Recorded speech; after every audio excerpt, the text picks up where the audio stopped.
पाषाण युग की कहानी। बहुत बहुत समय पहले, जब न कोई शहर था, न घर, न आग का उजाला धरती पर, मनुष्य जंगलों में भटकता था। उसका कोई नाम नहीं था, न कोई भाषा, बस वह प्रकृति का एक छोटा सा हिस्सा था। यही समय था पाषाण युग का आरंभ। पहला अध्याय, पुरापाषाण युग, ओल्ड स्टोन एज। एक दिन एक युवक, जिसका नाम हम आरन मान लेते हैं, जंगल में घूम रहा था। उसके पास कोई हथियार नहीं था, बस पत्थरों का सहारा था।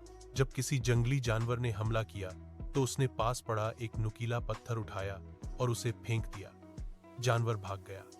आरन को लगा, पत्थर मेरी ताकत है। धीरे धीरे उसने पत्थरों को तोड़ना, उन्हें हथियार की तरह बनाना सीखा। अब वह जानवरों का शिकार करता, गुफाओं में रहता और आग को पहचानने लगा। यह वही समय था जब मनुष्य ने पहली बार प्रकृति से संघर्ष करना सीखा।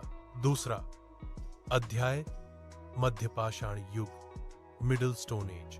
सदियों बीत गई। आरन के वंशज अब और चतुर हो गए थे।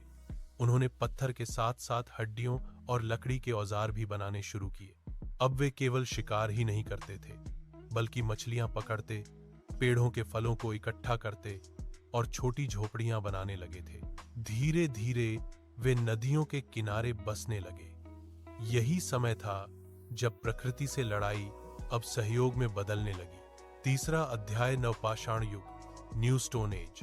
अब आरन के कई पीढ़ियां गुजर चुकी थी। उसके परपोते नीर ने एक दिन देखा कि जब वह बीज जमीन में गिरा देता है तो कुछ दिनों बाद उससे नया पौधा उगाता है। उसने यह रहस्य समझ लिया। खेती का जन्म हुआ। मनुष्य अब शिकार से नहीं, खेती से जीने लगा। उसने पशुओं को पालना, पहिया बनाना, मिट्टी के बर्तन बनाना और गांव बसाना